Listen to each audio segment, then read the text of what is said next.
السلام علیکم ورحمۃ اللہ وبرکاتہ۔ سارے اپنے پیاروں کو اپنی باتیں میں خوش آمدید کہتا ہوں۔ الحمدللہ رب العالمین۔ سورہ الکہف کا ترجمہ اور مختصر تفسیر الحمدللہ چل رہا ہے۔ 2 رکوع کا ترجمہ ہو گیا تھا، تو آج تیسرا سبق ہے۔ انشاءاللہ آج ترجمہ بھی کرتے ہیں تھوڑا زیادہ، اور اس سے بعد انشاءاللہ تھوڑا مختصر تفسیر کرتے ہیں۔ تو آئے پہلے تلاوت کرتے ہیں۔ اعوذ باللہ من الشیطان الرجیم، بسم اللہ الرحمن الرحیم۔ وَتَحْسَبُهُمْ أَيْقَاظًا وَهُمْ رُقُودٌ وَنُقَلِّبُهُمْ ذَاتَ الْيَمِينِ وَذَاتَ الشِّمَالِ وَكَلْبُهُمْ بَاسِطٌ ذِرَاعَيْهِ بِالْوَصِيدِ لَوِ اطَّلَعْتَ عَلَيْهِمْ لَوَلَّيْتَ مِنْهُمْ فِرَارًا وَلَمُلِئْتَ مِنْهُمْ رُعْبًا۔ صدق اللہ العظیم۔ الحمدللہ رب العالمین۔ اللہ تعالیٰ قبول فرمائے۔ آج انشاءاللہ شروع سے ترجمہ کرتے ہیں، اس کے بعد انشاءاللہ مختصر تفسیر۔ پہلے ترجمہ کر لیتے ہیں، ترجمہ سن لیں۔ اردو میں ترجمہ کرتے ہیں، اپنی قومی زبان اردو میں۔ بسم اللہ الرحمن الرحیم۔ الحمد للہ الذی انزل علی عبدہ الکتاب ولم یجعل لہ عوجا۔ تمام تعریفیں اسی اللہ کے لائق ہیں جس نے اپنے بندے پر یہ قرآن اتارا اور اس میں کوئی کسر باقی نہ چھوڑی۔ قیما لینذر بأسا شدیدا من لدنہ، بالکل ٹھیک تاکہ وہ اللہ کی طرف سے ایک سخت عذاب سے آگاہ کر دے۔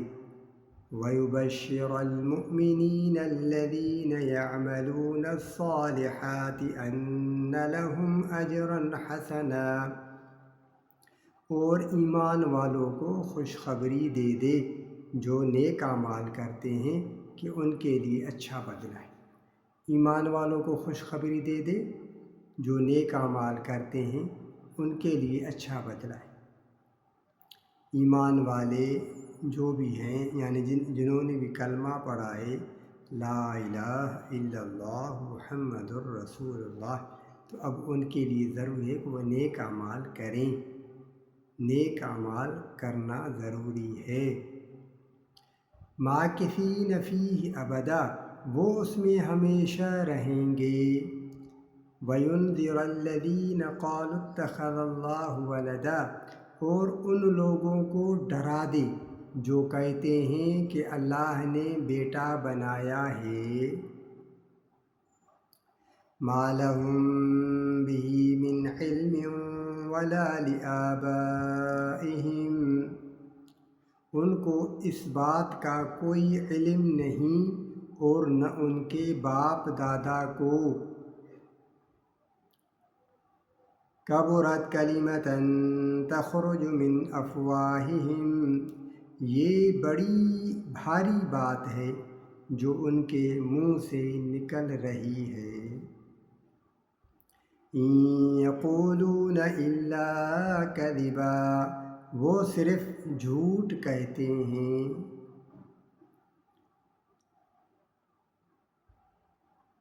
اب ان آیتوں میں جو بتایا گیا ہے وہ یہ ہے کہ جو عیسائی ہیں وہ کہتے ہیں کہ حضرت عیسیٰ علیہ السلام اللہ کا بیٹا ہے، اور جو کہتے ہیں کہ حضرت عزیر علیہ السلام کے متعلق وہ کہتے ہیں کہ اللہ کا بیٹا ہے۔ یہود کہتے ہیں وقالت الیہود عزیر ابن اللہ، یہود کہتے ہیں کہ عزیر علیہ السلام اللہ کا بیٹا ہے۔ عیسائی کہتے ہیں نصارہ کہ عیسیٰ علیہ السلام اللہ کا بیٹا ہے۔ تو اللہ تبارک و تعالیٰ نے فرمایا کہ ان کو ڈراؤ، ان کو ڈرائیے، یہ غلط بات کہہ رہے ہیں، اللہ کی کوئی بھی اولاد نہیں ہے۔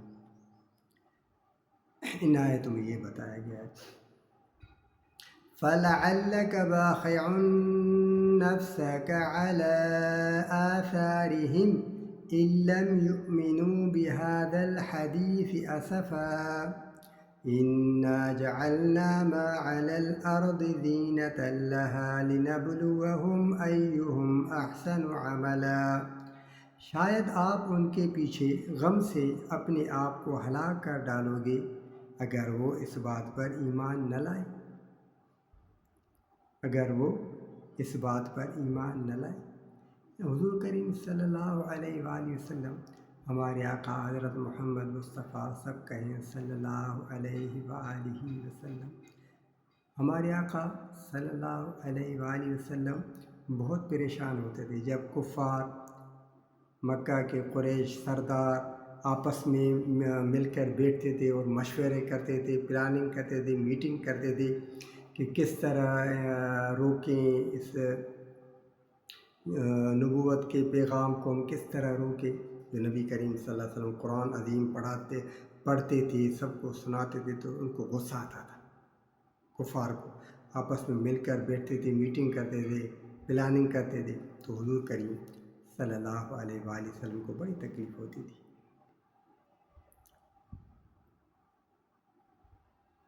اللہ تبارک و تعالیٰ فرمائے انا جعلنا، روئے زمین پر جو کچھ ہے ہم نے اسے زمین کی رونق کا باعث بنایا ہے کہ ہم انہیں آزما لیں کہ ان میں سے کون نیک اعمال والا ہے۔ زمین پر جو بھی رونقیں ہیں نا، یہ سب اللہ تبارک و تعالیٰ نے جو بھی چیز بنائی، یہ زمین کی زینت ہے، اس سے اللہ تبارک و تعالیٰ آزما رہے ہیں، آزما رہے ہیں۔ دیکھو قرآن شریف میں لکھا ہوا ہے لِنَبْلُوَهُمْ أَيُّهُمْ أَحْسَنُ عَمَلًا۔ اللہ تبارک و تعالیٰ فرما رہے ہیں کہ ہم دیکھتے ہیں کہ کون ان میں سے زیادہ اچھے اعمال کرنے والا ہے، نیک اعمال کون کرتا ہے۔ تو یہ ساری چیزیں اللہ تبارک و تعالیٰ نے اسی لیے پیدا فرمائی ہیں، اللہ تعالیٰ دیکھ رہے ہیں۔ وَإِنَّا لَجَاعِلُونَ، یہ بھی یقین رکھو کہ روئے زمین پر جو کچھ ہے ایک دن ہم اسے ایک سپاٹ میدان بنا دیں، ساری چیزیں ختم ہو جائیں، جو بھی زمین پر ہیں سب ختم ہو جائیں۔ ام حسبت ان اصحاب الکہف والرقیم کانوا من آیاتنا عجبا، کیا آپ خیال کرتے ہو کہ کہف اور رقیم والے ہماری نشانیوں میں سے بہت عجیب نشانی تھے۔ اب یہاں پر اس آیت میں اس سورت مبارکہ کا جو ہے موضوع آ گیا الکہف۔ ام حسبت ان اصحاب الکہف والرقیم کانوا من آیاتنا عجبا۔ جو کفار 3 سوال لے کر آئے تھے حضور کریم صلی اللہ علیہ وسلم کے پاس، اس میں پہلا سوال یہ تھا، اس میں جو سوال تھا 3 سوال میں پہلے سوال کی یہ بات آ گئی، کیا آپ خیال کرتے ہو کہ کہف اور رقیم والے ہماری نشانیوں میں سے بہت عجیب نشانی تھے؟ اللہ تبارک و تعالیٰ فرمائے کہ یہ پوچھ رہے ہیں اصحاب کہف کے بارے میں، رقیم کے بارے میں، کہ وہ بڑی ایک عجائبات میں ایک بات ہوئی ہے۔ حالانکہ ایسی تو بہت عجائبات ہوئے ہیں دنیا میں جو ہم آپ کو ابھی سنا رہے ہیں، بہت عجائبات کی باتیں ہیں، صرف ایک یہی تھوڑی۔ اللہ تبارک تعالیٰ یہاں پر یہ فرما رہے ہیں۔ اس کے بعد اب جو ہے عجائبات کی باتیں وہ شروع ہوگی۔ اِذَا وَالْفِتْيَةُ إِلَى الْكَهْفِ، جب ان نوجوانوں نے غار میں پناہ لی، پھر انہوں نے کہا کہ اے ہمارے رب، ہم کو اپنے پاس سے رحمت دیجیے اور ہمارے لیے ہمارے معاملے کو درست کر دیجیے۔ وہ جو نوجوان تھے، کل میں نے آپ کو بتایا تھا کہ 6 نوجوان تھے، 7واں چرواہا وہ بھی ان کے ساتھ ہوا، سارے غار میں چلے گئے، پھر انہوں نے دعا مانگی، وہ دعا یہ تھی ربنا آتنا من لدنک رحمتا وہیئ لنا من امرنا رشدا۔ اے ہمارے رب، ہم کو اپنے پاس سے رحمت دیجیے اور ہمارے لیے ہمارے معاملے کو درست کر دیجیے۔ یہ دعا مانگ کر غار میں وہ چلے گئے۔ کل میں نے سارا قصہ آپ کو بتایا تھا، انشاءاللہ آج بھی آپ کو بتاتا ہوں، پہلے ترجمہ کر لیں۔ فضربنا علی آذانہم، پس ہم نے غار میں ان کے کانوں پر سالہ سال کے لیے نیند کا پردہ ڈال دیا۔ پھر ہم نے ان کو اٹھایا تاکہ ہم معلوم کریں کہ دونوں گروہوں میں سے کون ٹھہرنے کی مدت کو زیادہ ٹھیک شمار کرتا ہے۔ نحن نقص علیک نبأہم بالحق، ہم آپ کو ان کا اصل قصہ سناتے ہیں۔ وہ کچھ نوجوان تھے جو اپنے رب پر ایمان لائے اور ہم نے ان کی ہدایت میں مزید ترقی دی۔ ہم نے ان کے دلوں کو مضبوط کر دیا جب کہ وہ اٹھے اور کہا کہ ہمارا رب وہی ہے جو آسمانوں اور زمین کا رب ہے، ہم اس کے سوا کسی دوسرے معبود کو نہ پکاریں گے۔ اگر ہم ایسا کریں تو ہم بہت بیجا بات کریں گے۔ یہ ہماری قوم کے لوگوں نے اس کے سوا دوسرے معبود بنا رکھے ہیں، یہ ان کے حق میں کوئی واضح دلیل کیوں نہیں لاتے؟ پھر اس شخص سے بڑا ظالم اور کون ہوگا جو اللہ پر جھوٹ باندھے۔ اور جب تم ان لوگوں سے الگ ہو گئے ہو اور ان کے معبودوں سے جن کی وہ اللہ کے سوا عبادت کرتے ہیں، تو اب چل کر غار میں پناہ لو، تمہارا رب تمہارے اوپر اپنی رحمت پھیلائے گا اور تمہارے کام کے لیے سر و سامان مہیا کرے گا۔ اور آپ سورج کو دیکھتے ہو کہ جب وہ طلوع ہوتا ہے تو ان کے غار سے دائیں جانب کو بچا رہتا ہے، اور جب ڈوبتا ہے ان سے بائیں طرف کو کترا جاتا ہے، اور وہ غار کے اندر ایک وسیع جگہ میں ہیں۔ یہ اللہ کی نشانیوں میں سے ہے۔ من یہد اللہ فہو المہتد، جس کو اللہ ہدایت دے وہی ہدایت پانے والا ہے۔ جس کو اللہ ہدایت دے وہی ہدایت پانے والا ہے، اور جس کو اللہ بے راہ کر دے تو آپ اس کے لیے کوئی مددگار راہ بتانے والا نہ پاؤ۔ اور آپ انہیں دیکھ کر یہ سمجھتے کہ وہ جاگ رہے ہیں، حالانکہ وہ سو رہے تھے۔ ہم ان کو دائیں اور بائیں کروٹ بدلواتے رہتے تھے، اور ان کا کتا غار کے منہ پر دونوں ہاتھ پھیلائے بیٹھا تھا۔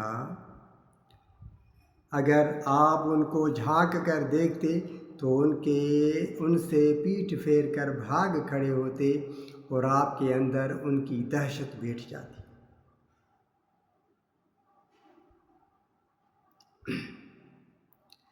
اور اسی طرح ہم نے ان کو جگایا تاکہ وہ آپس میں پوچھ گچھ کریں۔ ان میں سے ایک کہنے والے نے کہا، تم کتنی دیر یہاں ٹھہرے؟ انہوں نے کہا کہ ہم 1 دن یا 1 دن سے بھی کم ٹھہرے ہوں گے۔ وہ بولے کہ تمہارا رب بھی بہتر جانتا ہے کہ تم کتنی دیر یہاں رہے، بس اپنے میں سے کسی کو یہ چاندی کا سکہ دے کر شہر بھیجو، بس وہ دیکھے کہ پاکیزہ کھانا کہاں ملتا ہے اور تمہارے لیے اس میں سے کچھ کھانا لائے۔ وَلْيَتَلَطَّفْ وَلَا يُشْعِرَنَّ بِكُمْ أَحَدًا، اور وہ نرمی سے جائے اور کسی کو تمہاری خبر نہ ہونے دے۔ اگر وہ تمہاری خبر پا جائیں گے تو تم کو پتھروں سے مار ڈالیں گے یا تم کو اپنے دین میں لوٹا لیں گے، اور پھر تم کبھی کامیابی نہ پاؤ گے۔ وَكَذَلِكَ أَعْثَرْنَا عَلَيْهِمْ لِيَعْلَمُوا، اور اس طرح ہم نے ان پر لوگوں کو مطلع کر دیا تاکہ لوگ جان لیں کہ اللہ کا وعدہ سچا ہے، اور یہ کہ قیامت میں کوئی شک نہیں۔ جب لوگ آپس میں ان کے معاملے میں جھگڑ رہے تھے، پھر کہنے لگے کہ ان کے غار پر ایک عمارت بنا دو ان کا رب ان کو خوب جانتا ہے۔ جو لوگ ان کے معاملے میں غالب آئے انہوں نے کہا کہ ہم ان کے غار پر ایک عبادت گاہ بنائیں گے۔ کچھ لوگ کہیں گے کہ وہ تین تھے اور چوتھا ان کا کتا تھا، اور کچھ لوگ کہیں گے کہ وہ 5 تھے اور چھٹا ان کا کتا تھا۔ یہ لوگ بے تحقیق بات کہہ رہے ہیں۔ اور کچھ لوگ کہیں گے کہ وہ 7 تھے اور 8واں ان کا کتا تھا۔ کہہ دیجئے کہ میرا رب بہتر جانتا ہے کہ وہ کتنے تھے، تھوڑے ہی لوگ ان کو جانتے ہیں، بس آپ سرسری بات سے زیادہ ان کے معاملے میں بحث نہ کریں اور نہ ان کے بارے میں ان میں سے کسی سے پوچھیں۔ الحمدللہ 3 رکوع کا ترجمہ آج مکمل ہو گیا۔ اس بات کا خلاصہ میں نے آپ کو الحمدللہ کل بھی بتایا تھا۔ اللہ تبارک و تعالیٰ نے خود ہی فرما دیا، نحن نقص علیک نبأہم بالحق، ہم آپ کو ان کا اصل قصہ سناتے۔ اللہ تبارک و تعالیٰ خود قصہ سنا رہے ہیں، اللہ تبارک و تعالیٰ سنا رہے ہیں۔ اب میں آپ کو پہلے سبق کا اور دوسرے سبق کا خلاصہ بتا دوں کہ سورہ الکہف قرآن مجید میں 15ویں پارے میں ہے، دوسری نمبر صورت ہے 15ویں پارے کی، اور الکہف کی معنی ہے غار، اور سورہ کہف بابرکت صورت ہے۔ اس کے پڑھنے سے جو بھی اس کو پڑھتا ہے سکینت نازل ہوتی ہے، اللہ تبارک و تعالیٰ کی طرف سے سکینت نازل ہوتی ہے سورہ الکہف پڑھنے سے۔ اور میں نے آپ کو بتایا کہ سورہ کہف اس وقت پڑھنے بہت ضروری ہے پڑھنا۔ روزانہ 10 آیتیں پہلی جو بھی تلاوت کرے گا وہ اللہ کی پناہ میں رہے گا، دنیا میں کوئی بھی فتنہ آ جائے۔ جو بھی احباب، رشتہ دار، بہن بھائی، میرے اپنے جو بھی سنتے ہیں برائے کرم اس پر عمل کریں۔ سچی بات بتا رہا ہوں، اس پر عمل کریں۔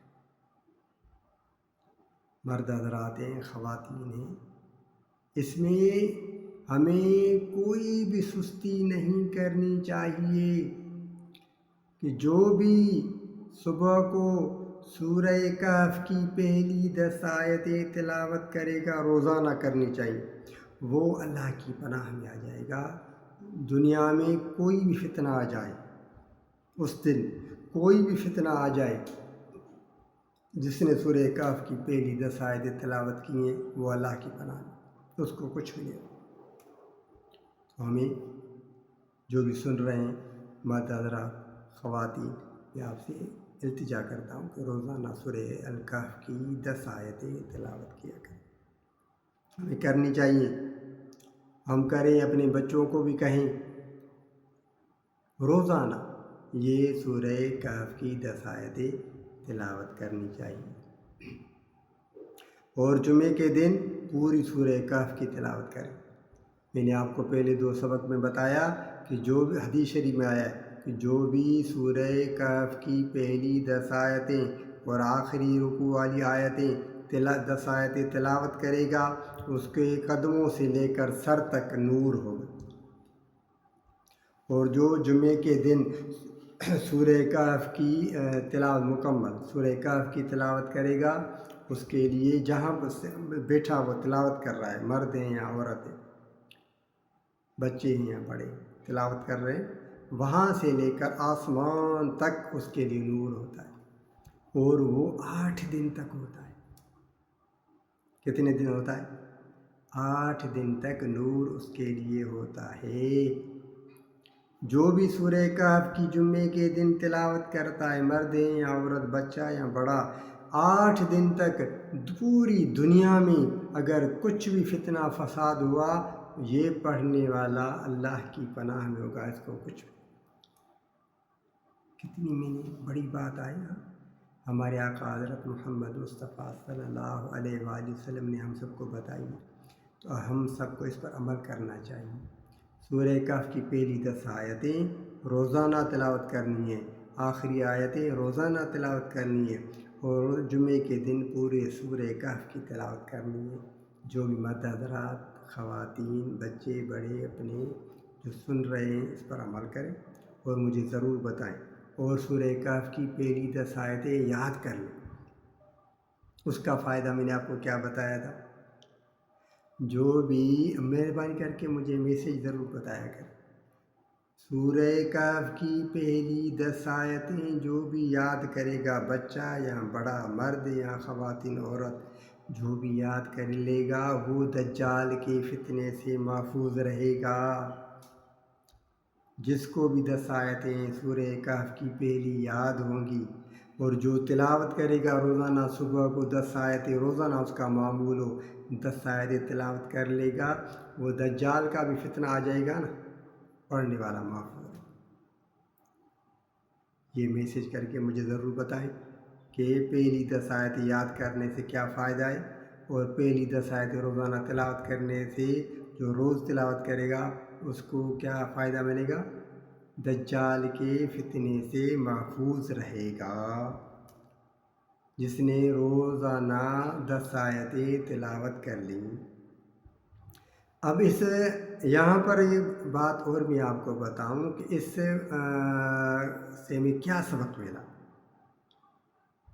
یہ 10 جو نوجوان، اس بادشاہ کا نام تھا، اس ملک کے بادشاہ کا نام تھا دقیانوس، نام ہی اس کا یہ تھا دقیانوس، اس بادشاہ کا نام تھا، جو یہ ظلم کر رہا تھا اور زبردستی کر رہا تھا کہ سب بتوں کی عبادت کریں، بتوں کو سجدہ کریں، مورتیوں کو سجدہ کریں۔ تو یہ نوجوانوں نے دیکھا یہ کیا کر رہے ہیں، ہمارے شہر والے بچے، بڑے، بوڑھے کیا کر رہے ہیں، بتوں کی عبادت کر رہے ہیں۔ تو انہوں نے کھلم کھلا اعلان کر دیا کہ ہم تو نہیں کریں گے، ہم کیوں بتوں کی عبادت کریں، ہم تو اپنے اللہ کی عبادت کریں گے، ہم تو اپنے رب کی عبادت کریں۔ تو بادشاہ کو غصہ آ گیا، بادشاہ تو ان کو پکڑوانے نہیں لگا، تو یہ سارے بھاگ گئے، اور وہ 6 تھے، 7واں چرواہا بھی ان کے ساتھ شامل ہو گیا۔ اب جا کر غار میں سو گئے، کتا جو چرواہے کا کتا تھا وہ بھی ان کے ساتھ چلا۔ عجیب بات ہے، کتا بھی ان کے ساتھ آئے، بھائی یہ تو نیک اللہ کے پیارے بندے، میں بھی ان کے ساتھ چلا جاتا۔ اب سارے غار میں آ گیا، اللہ تبارک تعالیٰ نے سب کو نیند دے دی۔ کتا جو ہے وہ غار کے دروازے پر بیٹھا ہے، وہ اندر سوئے ہوئے ہیں، کتنا عرصہ سوئے، اللہ تعالیٰ نے ان کو نیند دے دی، کتنی صدیاں، مجھے بتائے، میسیج کرے گا۔ میں آج آپ کو یہ سوال ہی پوچھ رہا ہوں، 3 سوال پہلے، وہ 10 آیتیں تلاوت کرنے کا کیا فائدہ ہوگا، یاد کرنے کا کیا فائدہ ہوگا، اور یہ سوال کا بھی جواب دے دیں، میسیج ضرور لکھیں کہ اللہ تبارک و تعالیٰ نے ان کو نیند دے دی، کتنا عرصہ وہاں پر سوئے، اس کے بعد وہ اٹھے۔ کل میں نے آپ کو یہ سبق میں بتایا تھا، اسی لیے آج یہ آپ سے سوال ہے۔ اس کے بعد اللہ تبارک و تعالیٰ نے ان کو بیدار کیا۔ اب یہ ہوا، یہ قصہ یہ ہے کہ بادشاہ جو دقیانوس تھا وہ تو مر گیا، اس نے ایک تختی بنوا کر اس پہ ان کے نام لکھوا کر رکھ دیے کہ یہ باغی ہیں میرے ملک کے، جس کو بھی ہاتھ لگے ان کو گرفتار کر دیا جائے اور ان کو سزا دی۔ وہ تو دقیانوس بادشاہ وہ تو مر گیا، ختم۔ اس کے بعد دوسرا بادشاہ، تیسرا بادشاہ، اس کے بعد ایک اللہ کا پیارا بندہ بادشاہ ہوا، وہ نیک تھا بادشاہ۔ جب وہ بادشاہ ہوا تو اس کے وقت میں، اس کی رعیت میں لوگ جو ہے وہ تقدیر کا انکار کرنے لگے کہ مرنے کے بعد لوگ کیسے زندہ ہو گئے، قیامت کا انکار کرنے لگے، تقدیر کا انکار کرنے لگے کہ مرنے کے بعد تھوڑی کوئی زندہ ہوتا ہے، کون زندہ ہوگا، اور اس پر اس کے ملک میں افراتفری ہو گئی اور لوگ جو ہے وہ ماننے سے انکار کر رہے تھے۔ تو اب اللہ تبارک و تعالیٰ نے اپنے غار والے بندوں کو بیدار کیا، جب اس شہر میں لوگ قیامت کا انکار کر رہے تھے، تو اللہ تبارک نے ان کو بیدار کیا، یہ اٹھے۔ جب یہ اٹھے، وَكَذَلِكَ بَعَثْنَاهُمْ، ہاں کیا ہے؟ اللہ تبارک و تعالیٰ فرما رہے ہیں وَكَذَلِكَ بَعَثْنَاهُمْ لِيَتَسَاءَلُوا بَيْنَهُمْ قَالَ قَائِلٌ مِّنْهُمْ كَمْ لَبِثْتُمْ۔ جب یہ اٹھے تو ظاہر ہے اتنی صدیاں گزر گئی، اتنا عرصہ گزر گیا، ان کو تو پتہ ہی نہیں چلا،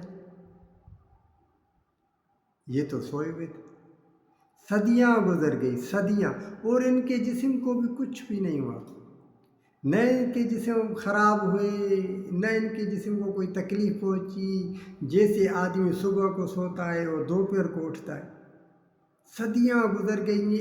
اللہ تبارک تعالیٰ نیند میں ان کی کروٹ بھی بدل لیتا تھا، یہ کروٹیں بھی بدل لیتے تھے، کبھی اس طرف کبھی اس طرف، اور ان کو کوئی تکلیف نہیں۔ جب یہ اٹھے تو ایسا کر کے تو انہوں نے سوچا کہ اب یہ بھی سوئے تھے، نیند سے اٹھے، ایک دوسرے پوچھے بھیا کتنے ٹائم لگا ہمیں سونے میں، کتنا ٹائم لگا؟ یہ غار والے آپس میں باتیں کر رہے، یہ قرآن شریف میں لکھا۔ تو ایک نے کہا یار کیا ہوگا، بس صبح کو سوئے ہوں گے، ابھی اٹھے ہیں 2 گھنٹے 3 گھنٹے یا 4 گھنٹے سوئے ہیں یا 5 گھنٹے سوئے۔ تو قالوا لبثنا یوما او بعض یوم، یہ آدھا دن ہوا ہوگا یا دن کا کچھ حصہ ہم سوئے، دن کا کچھ حصہ ہم سوئے، حالانکہ یہاں پر صدیاں گزر گئیں، انقلاب آ گیا پوری دنیا میں، صدیاں گزر گئی، وہ لوگ مر گئے، اس کے بعد دوسرے لوگ آئے وہ مر گئے، سب چلے گئے، ان کو پتہ ہی نہیں۔ قالوا ربكم اعلم بما لبثتم، ظاہر ہے دوسری چیزیں تو بدل گئی ہوں گی نا، غار کے نظارے بدل گئے ہوں گے، جہاں پر وہ آئے تھے باہر کا نظارہ بدل گیا، ہر چیز اس نے جب دیکھا تو وہ کرے قالوا ربكم اعلم بما لبثتم، اللہ ہی زیادہ بہتر جانتا ہے ہم یہاں کتنے دن ٹھہرے۔ فَابْعَثُوا أَحَدَكُمْ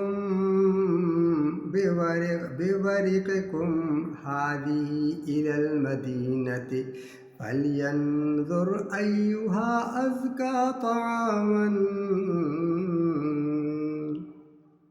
سبحان اللہ، اللہ تبارک فرماتے ہیں فَابْعَثُوا أَحَدَكُمْ بِوَرِقِكُمْ، تو آپس میں انہوں نے کہا کہ کسی ایک کو چاندی کا سکہ دیا، یہاں پر لکھا ہوا چاندی کا سکہ دیا کہ جاؤ شہر سے تھوڑا ہمارے لیے جا کر کھانا لے کر الی المدینہ فلینظر ایھا ازکیٰ طعاما، پر یہ دیکھنا کہ کسی کے پاس یعنی پاکیزہ کھانا ہو، پاکیزہ کھانا لے کر آنا، کیا لے کر آنا؟ پاکیزہ کھانا لے کر، فلینظر ایھا ازکیٰ طعاما، یہ خیال کرنا کہ پاکیزہ کھانا لے کر آنا۔ یہاں سے ہمیں یہ سبق ملتا ہے کہ ہمیں بھی پاکیزہ کھانا چاہیے، پاکیزہ کھانا ہم کھائیں، باہر سے جو ہم پیزا منگواتے ہیں یا برگر منگواتے ہیں، ہمیں پتہ ہے کہ وہ پاکیزہ بھی ہے یا نہیں، وہ بنانے والوں نے بسم اللہ اللہ اکبر پڑھی ہوگی، جو بنا رہے تھے اس وقت وہ پاکی سے ہوں گے، جنہوں نے یہ کھانا بنایا ہے برگر یا پیزا یا جو باہر کھانا بنا، ہمیں کیا پتہ۔ فَلْيَنظُرْ أَيُّهَا أَزْكَىٰ طَعَامًا، کیونکہ پاکیزہ کھانے سے نور پیدا ہوتا ہے، اور جب ہم پاکیزہ کھانا کھائیں گے تو ہمیں عبادت کا شوق پیدا ہوگا، ورنہ اگر ہم پاکیزہ کھانا نہیں کھائیں گے، پتہ نہیں کس نے کھانا بنایا ہے، وہ مسلمان بھی تھا یا نہیں تھا، یا وہ باوضو بھی تھا یا نہیں تھا، یا جس نے باہر کھانا بنایا ہے وہ پاکی میں بھی تھا یا نہیں تھا، کیا پتہ ہم جو یہ کھانا کھاتے ہیں۔ اسی لیے تو انسان کے جسم میں بیماریاں پیدا ہو رہی ہیں نا، انسانوں کے آج کل جسم میں بیماریاں کیوں ہو رہی ہیں؟ کیونکہ پاکیزہ کھانا نہیں ہے، ہمیں عبادت کا شوق کیوں نہیں ہے، ہمیں عبادت کا لطف کیوں نہیں مل رہا، ہم عبادت کی طرف کیوں نہیں جا رہے؟ کیونکہ ہم پاکیزہ کھانا نہیں کھاتے، باہر کا کھانا منگواتے ہیں، پیزا کھاتے ہیں، برگر کھاتے ہیں، ہمیں کیا پتا کہ وہاں پر جنہوں نے یہ کھانا بنایا وہ پاکیزہ تھے۔ وہ مسلمان بھی تھا یا نہیں تھا، انہوں نے بسم اللہ اللہ اکبر پڑھا تھا یا نہیں تھا، جب کھانا بنا رہا تھا بسم اللہ الرحمن الرحیم انہوں نے پڑھی تھی؟ گھر میں جو عورتیں کھانا بناتی ہیں بسم اللہ پڑھتی ہیں؟ سچی بات بتائیے گا، اس میں جھوٹ مت بولیے. میں آپ سب سے مخاطب ہوں، جو عورتیں کھانا بناتی ہیں سچی وہ باوضو ہوتی ہیں؟ کھانا بناتے وقت وضو کرتی ہیں؟ کیا کھانا بنانے کے ٹائم پر وہ بسم اللہ پڑھتی ہیں؟ کیا کھانا بنانے کے وقت وہ قرآن شریف پڑھتی ہیں؟ فَلْيَنْظُرْ أَيُّهَا أَزْكَىٰ طَعَامًا، یہ دیکھنا کہ کھانا پاکیزہ ہو. بھائی جب ہم جا کر مرغی کا گوشت ہے تو ان کو کہیں بھائی بسم اللہ اللہ اکبر پڑھو. جب ذبح کرنے کے بعد اس کو یاد دلائیں کہ اس پر بسم اللہ پڑھو. ہمیں کیا معلوم یا رکھا ہوا گوشت ہم کیوں لیتے ہیں؟ انہوں نے بسم اللہ پڑھی تھی، بسم اللہ اللہ اکبر کہا تھا. ظاہر جب اللہ کا نام لیا جائے گا تب کھانا پاکیزہ ہوگا نا. عورتیں جو گھر میں کھانا بناتی ہیں ان کو چاہیے کہ کھانا اچھا طرح سے بنائیں. وہ اچھا کیسے ہوگا؟ بسم اللہ الرحمن الرحیم پڑھنے سے. عورت وضو کر کے کھانا بنائے، یہ میں سب کو نصیحت کرتا ہوں. جو بھی عورتیں کھانا بناتی ہیں نا، جب بھی کھانا بنائیں بسم اللہ الرحمن الرحیم پڑھیں، وضو کر کے کھانا بنائیں، پھر دیکھیں گھر میں کیسے برکت ہوتی ہے. جو بھی وہ کھانا کھائے گا نا اس میں اللہ کے نام کا نور ہوگا. تبھی تو یہ دیکھو اللہ تبارک تعالیٰ یہاں پر کیا فرما رہے ہیں کہ وہ غار والوں نے اپنے ایک آدمی کو کہا کہ یہ لو چاندی کے سکے اور کھانا لے کر آؤ، لیکن فَلْيَنْظُرْ أَيُّهَا أَزْكَىٰ طَعَامًا، کھانا پاکیزہ لے کر آنا. خیال کرنا کہ کھانا پاکیزہ. ہم جہاں سے روٹی منگواتے ہیں کھانا جس ہوٹل سے باہر سے، ہمیں پتہ ہے کہ وہ کھانا پاکیزہ ہے. جو برگر کھاتے ہیں، جو پیزا کھاتے ہیں، جو کھانا ہوٹل سے کھا رہے ہیں، پتہ ہے. تبھی تو بیماریاں ہو رہی ہیں نا. بیماریاں تب ہوتی ہیں جب اللہ کا نام نہیں ہوتا. اللہ کا نام ہوگا تو بیماریاں کیوں ہوگی؟ یہ میری تھوڑی نصیحت تھی. سبق میں ہی سبق ہے، تو اسی لیے میں آپ کو بتا رہا ہوں، اپنی طرف سے نہیں بتا رہا. سارے مرد حضرات عورتیں اس پر توجہ دیں. بیماریاں اسی لیے ہو رہی ہیں، عبادت کا شوق اسی لیے نہیں ہوتا کیونکہ ہمارا کھانا پاکیزہ نہیں. گھر میں عورتیں باوضو رہا کریں. جب بھی کھانا پکائیں بنائیں وضو کر کے بنائیں اور بسم اللہ الرحمن الرحیم پڑھ کر بنائیں. اور جب کھانا دیں تو بسم اللہ پڑھ کر دیں. کھانا کھائیں بسم اللہ پڑھ کر کھانا کھائیں، تو پھر نور پیدا ہوگا اور عبادت کا شوق پیدا ہوگا اور بچے ہمارے ان میں نور پیدا ہوگا. فَلْيَنْظُرْ أَيُّهَا أَزْكَىٰ طَعَامًا، خیال کرنا جو کھانا لینے جاؤ تو پاکیزہ. یہ ان لوگوں نے نوجوان نے ایک کو پیسے دے کر اب باہر تو صدیاں گزر گئی تھی. یہ جو باہر نکلا تو حیران ہوا کہ یہ کیا ماجرا ہے. وہ بازاری نہیں ہے، وہ لوگ نہیں ہیں، وہ شہر نہیں ہے، وہ گھر نہیں ہے، وہ آدمی کہاں ہے، فلاں دوست فلاں. ظاہر ہے ہم جب شہر میں جاتے تو ہمیں پتہ ہے نا فلاں دکان کہاں پر ہے، فلاں شاپ پر کون بیٹھتا ہے، فلاں دکان پر کون بیٹھتا ہے، فلاں آدمی کہاں ہے. بھائی اتنی صدیاں گزر گئی، اب یہ جو جا رہا ہے اتنے دیکھا یہاں تو یہ ماجرا ہی کچھ ہو رہا ہے. کہاں ہے وہ دکان، کہاں ہے وہ آدمی، کہاں ہے وہ لوگ، کہاں ہیں؟ ڈر کے جا رہا تھا. اس نے کہا بھی کہاں آ گیا ہوں، انقلاب ہو گیا تھا. ساری اتنی صدیاں یہ خود حیران تھا. بہرحال جب وہاں گیا ایک دکان پر جا کر اس نے چاندی کے وہ سکے نکال کر اس کو دیے، بھائی مجھے کھانا. تو اس نے دیکھا بھائی یہ سکہ تمہارے پاس کہاں سے آیا، یہ تو اس وقت ہے، یہ تو سکہ ہی نہیں ہمارا، یہ کہاں کا سکہ، تم کون ہو؟ تو سب جمع ہو گئے، بھائی یہ اس کے پاس یہ سکہ ہے، یہ مجھ سے کھانا لے رہا ہے. تو سب نے یہ سوچا کہ اس کو کوئی خزانہ ملا ہے، کہیں سے اس کو خزانہ ملا ہے، تو سب اس کو پکڑ لیا۔ اور تو اس نے کہا نہیں بھائی، مجھے تو کوئی خزانہ وغیرہ نہیں ملا۔ بہرحال وہ پکڑ کر بادشاہ کے پاس لے آئے۔ بادشاہ تو نیک تھا، صالح تھا، تو اس نے وہ سکہ دیکھا، تو ظاہر ہے بادشاہوں کے پاس وہ سکوں کی معلومات ہوتی ہے نا، تو اس نے وہ سکہ دیکھا تو یہ تو فلاں وقت کا ہے، اور تختی منگوائی، اس میں دیکھا نام، اس سے نام پوچھا، وہی نام تھا اس کا جو لکھا ہوا تھا تختی میں۔ اب بادشاہ نے اس کو کہا کہ بھائی تم بتاؤ کہاں تھے تم تو فلاں وقت کے ہو۔ اور جب پوچھ گچھ ہوئی تو اس نے ساری بات بتا دی بادشاہ۔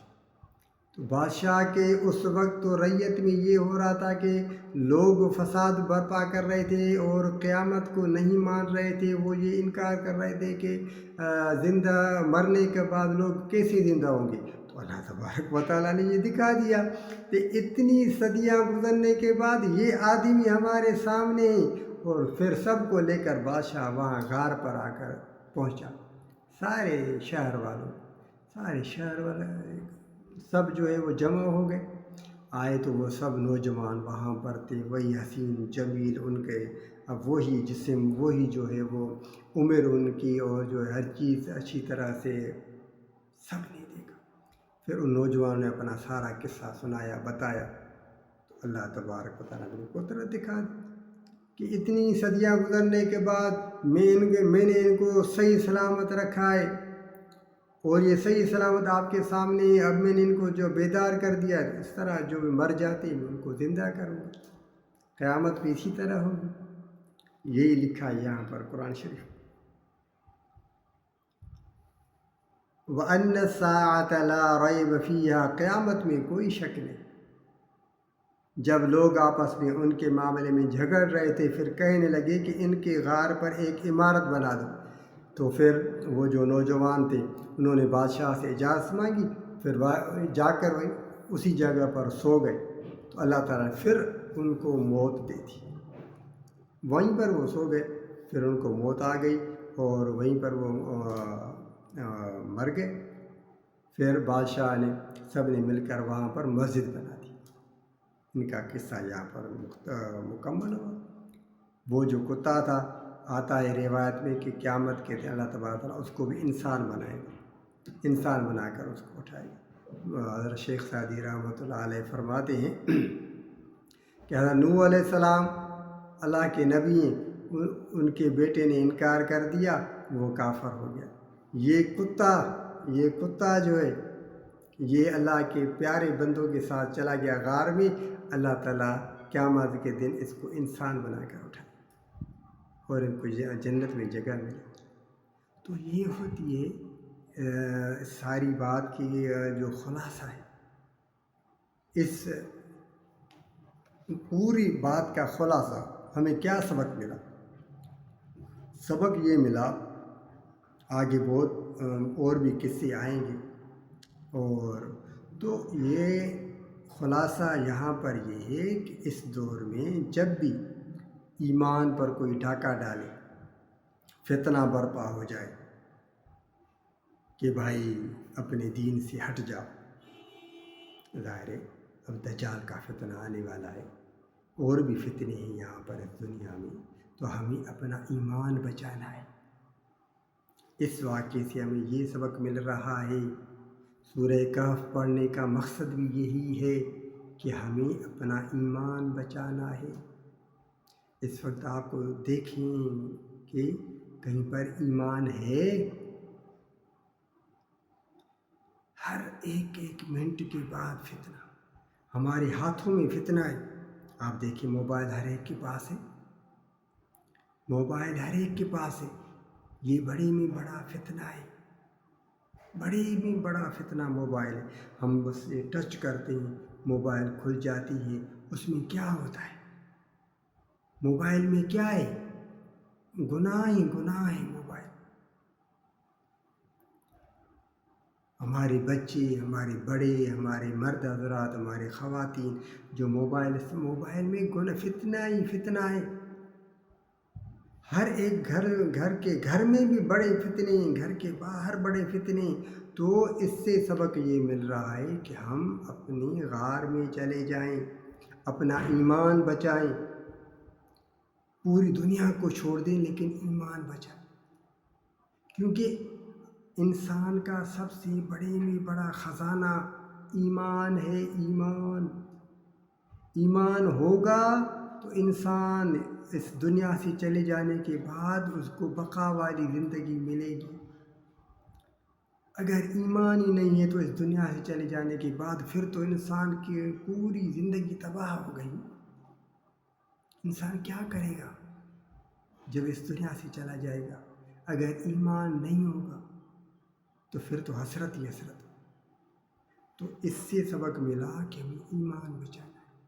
اللہ تبارک و تعالیٰ نے ان نوجوانوں کو کیسے محفوظ رکھا جنہوں نے اپنے ایمان بچانے کے لیے اپنی پوری زندگی داؤ پہ لگا کر غار میں اندر چلے گئے. دنیا والوں کو چھوڑ دیا، اپنے شہر والوں کو چھوڑ دیا، بادشاہ سے بھی لڑ پڑے. کیوں لڑے؟ کہ ہمیں اپنا ایمان بچانا ہے، ہمیں اللہ کی عبادت کرنی ہے، دوسروں کو سجدہ نہیں کرنا.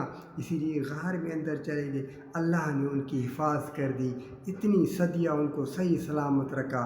پھر اللہ تبارک تعالیٰ قیامت کے دن ان کو اٹھائے گا، جنت میں چلے گئے. تو ہمیں اس وقت اپنے ایمان کو بچانا ہے، اپنے ایمان کی حفاظت کرنی ہے. جب ہم اپنے ایمان کی حفاظت کریں گے تو اللہ ہماری حفاظت کرے گا. ہمیں سورہ کہف کی تلاوت کرنی چاہیے اور اپنے بچوں کو سورہ کہف کی پہلی 10 آیات یاد کروائیں. ہم خود بھی یاد کریں، اپنی بچوں کو، اپنی عورتوں کو، اپنی مردوں کو کہیں کہ سورہ کہف کی 10 آیات یاد کریں. مرد حضرات بھی یاد کریں، عورتیں بھی یاد کریں، بچے بھی یاد کریں، بڑے بھی یاد کریں. تبھی ہمارا ایمان محفوظ رہے گا. بھائی دنیا میں اور کیا ہے؟ کچھ بھی تو نہیں. یہ ساری جو ہیں یہ آزمائش ہے. لِنَبْلُوَهُمْ أَيُّهُمْ أَحْسَنُ عَمَلًا. اللہ تبارک و تعالیٰ دیکھ رہے ہیں کہ کون ہے اس میں جو نیک صالح اعمال کر رہے ہیں، ورنہ تو یہ سب فنا ہو جائے. اب دجال کا فتنہ آنے والا ہے. سورہ کہف یہ بتا رہی ہے کہ بڑے میں بڑا فتنہ آنے والا ہے. بڑے میں بڑا فتنہ دجال کا فتنہ ہے. بڑے میں بڑا فتنہ ہے. اب دیکھیں نا پوری دنیا میں فتنے ہی فتنے. انسان صبح کو مسلمان ہوتا ہے تو شام کو کافر، شام کو اگر وہ کافر ہوتا ہے تو پھر صبح کو مسلمان. پتہ نہیں ہوتا ہمیں انسانوں کو تو کب مسلمان ہے کب کافر ہے. ہمارے اعمال کیا ہیں، ہم کیا کر رہے ہیں، ہمیں کچھ پتہ بھی ہے کہ یہ صحیح ہے یا غلط ہے؟ کیونکہ ہم لا علم ہیں، ہم دین اپنے اسلام سے دور ہیں. صرف ہم نام کے مسلمان ہیں، ہمیں تو کچھ پتہ بھی نہیں. تو اسی لیے اللہ تبارک و تعالیٰ نے فرما دیا کہ ان کو دیکھو، نوجوانوں کو دیکھو. اور اللہ تبارک و تعالیٰ اور اللہ کے رسول ہمارے آقا حضرت محمد مصطفیٰ صلی اللہ علیہ وسلم نے ہمیں بڑی اچھی تعلیم دی ہے. ہم اپنا ایمان بچا سکتے، ہم اپنے آپ کو محفوظ رکھ سکتے. کیسے؟ سورہ کہف کی تلاوت کریں. سورہ کہف کی تلاوت کریں گے ہمارا ایمان محفوظ رہے گا، ہم فتنوں سے محفوظ رہیں گے، ہم بچ جائیں گے. اگر ہم سورہ کہف کی تلاوت کریں گے، سورہ کہف کی پہلی 10 آیات یاد کر لیں، روزانہ پڑھ لیں. اگر دجال بھی آ جائے گا تو یہ پڑھنے والا محفوظ رہے گا. بڑی بات، کتنی بڑی بات ہے یہ. آسان عمل ہے اور اس سے ہمیں اپنی زندگی کو سنوارنا ہے، اپنے آپ کو سنوارنا ہے تاکہ ہماری دنیا کی زندگی بھی اچھی ہو جائے اور آخرت بھی. اللہ تبارک و تعالیٰ تو ہمیں ہر چیز سکھا رہے ہیں. پورا کا پورا قرآن شریف نازل کیا. اور دیکھیں نا سورہ کہف، تو ابھی اور واقعات آنے والے. یہ پہلا واقعہ فتنہ جو دنیا میں ہوگا، ایمان اپنا بچائے، ایمان بچانا ہے. فتنہ یہ جو تھا، فتنہ ایمان بچانے کا تھا، تو ہمیں اپنا ایمان بچانا ہے. جب ہمارا ایمان محفوظ رہے گا تو ہماری دنیا بھی اچھی، آخرت بھی اچھی. اب آگے اور واقعات آئیں گے تو وہ انشاءاللہ میں آپ کے سامنے رکھتا جاؤں گا، آپ کو بتاؤں گا. اللہ تعالیٰ قبول فرمائے. آج 3 رکوع اللہ تبارک و تعالیٰ کے فضل و کرم سے مکمل ہو گئے، اور ان کا پورا خلاصہ بھی میں نے آپ کے سامنے رکھ دیا. اب آپ مجھے 2 سوال جو میں نے آپ سے پوچھے ہیں وہ مجھے ضرور بتائیے گا کہ یہ نوجوان غار میں کتنا عرصہ اللہ تبارک و تعالیٰ نے کو نیند دے دی تھی، اس کے بعد یہ اٹھے، یہ ضرور بتائیے گا. اور 10 آیتیں سورہ کہف کی یاد کرنے سے، تلاوت کرنے سے کیا فائدہ ہوتا ہے، یہ مجھے ضرور آپ میسیج کر کے بتائیں. اگر آپ میسیج کر کے بتائیں گے تو اس سے یہ ہوگا کہ آپ کو وہ بات یاد رہے گی، اور کوئی بات نہیں. آپ یہ لکھیں گے، میسیج کریں گے نا، تو اس سے یہ ہوگا کہ برکت سے آپ کو وہ بات یاد رہے گی کہ یہ فائدہ ہے. اللہ تعالیٰ قبول فرمائے. ہماری سی ٹوٹی پھوٹی کاوش کو اللہ تعالیٰ اپنی بارگاہ منظور مقبول فرمائے. جو لوگ بھی سنتے ہیں، مرد حضرات، خواتین حضرات، بچے، بوڑھے، سب اللہ تبارک و تعالیٰ سب کی جائز حاجات پوری فرمائے، سب کی پریشانیاں دور فرمائے. اللہ تعالیٰ سب کو اپنے پیارے خاص بندوں میں شامل فرمائے. جو بھی مرد حضرات ہیں، خواتین حضرات ہیں، بچے ہیں، بڑے ہیں، جو قرآن شریف کا سبق سنتے ہیں، درس سنتے ہیں، اللہ تعالیٰ ہم سب کی پریشانیاں دور فرمائے. جو بھی بیمار ہیں اللہ تعالیٰ سب کو شفائے کاملہ عاجلہ مستمرہ عطا فرمائے. اللہ تعالیٰ سب کی جائز حاجات پوری فرمائے. اللہ تعالیٰ ہم سب کو رمضان مبارک کے برکات نصیب فرمائے. اللہ تعالیٰ ہم سب کو خیر و عافیت میں رکھے، محبت اور عافیت میں رکھے. اللہ تعالیٰ ہماری اس ٹوٹی پھوٹی کاوش کو اپنی بارگاہ میں منظور مقبول فرمائے. اور مہربانی کر کے میسیج ضرور کیجیے گا، میسیج کریں اور مجھے بتائیں کہ آپ کو یہ باتیں یاد ہو رہی ہیں، سمجھ آ رہی ہیں، نہیں آ رہی ہیں. تو آپ کی لائک کریں گے، شیئر تو مجھے بتائیں گے، مجھے بھی تسلی ہوتی. السلام علیکم ورحمۃ اللہ وبرکاتہ.